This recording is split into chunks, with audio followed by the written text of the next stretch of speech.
Fala, cariocada! Quintino Gomes de volta aqui.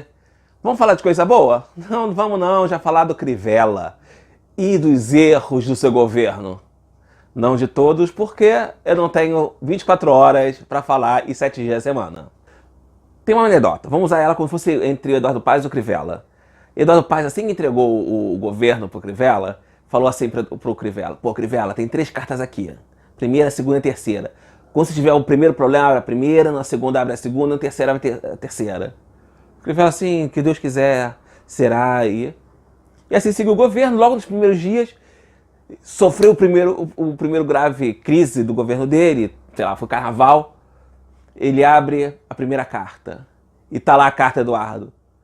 Crivella, primeira dica é a seguinte: culpe o antecessor. E foi lá e Crivella e culpou o Eduardo Paes, que estava sem dinheiro, estava em crise, então teríamos que sofrer vários ajustes. Ok, Crivella abriu essa primeira carta e até hoje está culpando o Eduardo. Só que logo, o Crivella não chegou nem 2 anos de governo, já está na segunda carta. O que está a segunda carta para o Crivella? Pô, Crivella, assim que estiver o segundo grande crise, muda o secretariado. E como o nosso cientista político Bruno Casuhiro falou, só tá 2 secretários até hoje que foram nomeados em janeiro de 2017. 2 secretários. O que está na terceira carta que Eduardo Paes escreveu para Crivella? Ô Crivella, se você tem que abrir essa terceira carta, escreva outra 3 para o seu sucessor. E é mais ou menos isso que a gente pode resumir o governo Crivella, né? Ele começou mal, continua mal. Na verdade, não existe governo. Crivella são demais, né? Tanto que teve que abrir essas cartas logo. É tanto erro que já tem aí o neologismo crivelices para tamanhas atrapalhadas do governo Crivella. E não foram poucas não, né? No começo do mandato ele começou logo, teve a história lá do que ele ia mudar para o Palácio da Cidade, que não é para ter lugar para moradia, então teria que ter gasto. Então ele falou, não vou mudar nada. Depois teve a questão do carnaval, que ele não estava aqui, e por aí vai. E a situação vai piorando, né? A cidade está sem gestão. Não que Eduardo Paes, que ele faz questão que a gente tenha saudade, tenha sido um grande prefeito. Mas comparação com Crivella, ele foi até bom, né? Comparação com Crivella. E eu não vou citar todos os erros, eu falei, né? Esse vídeo teria que ter 24 horas, né? Durante 7 dias da semana e eu só fazendo ao vivo. Porque é muita coisa.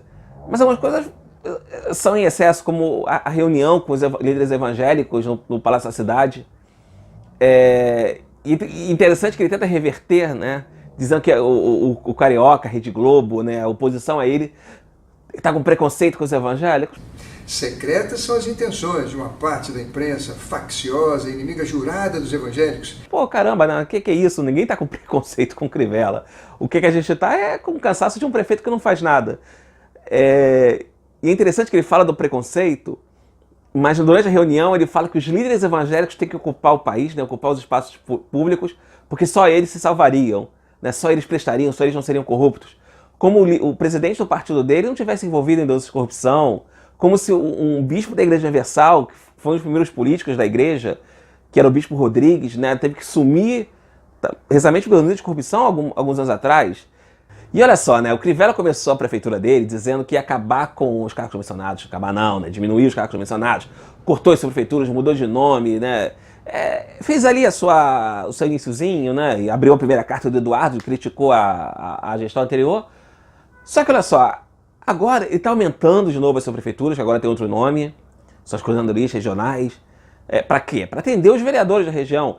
Ele não tem nomeado técnicos para os quadros necessários, né? Ele está nomeando políticos, né? Como eu falei, pessoas da própria igreja, pessoas de outros partidos. Acho que um dos símbolos da falta de ideia de gestão do Crivella foi ter contratado o Daniel Braga para ser seu marqueteiro há uns 5 meses atrás.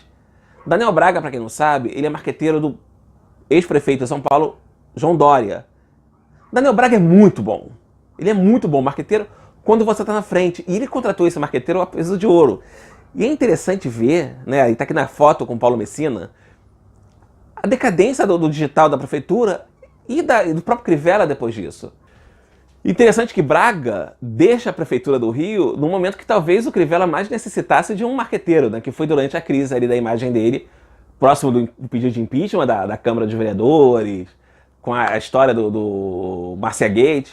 E saiu, quer dizer, péssimo para o Crivella, péssimo para o próximo Braga, E péssimo para o Rio de Janeiro, que talvez tenha gasto aí um dinheiro com esse camarada que não tinha necessidade, né? Valeu, galera! Pra você, qual foi o maior erro do governo Crivella? O Márcia Gate? Ele não tá aqui no Carnaval do Rio? Ou tudo, né? Ele não tem nenhum acerto?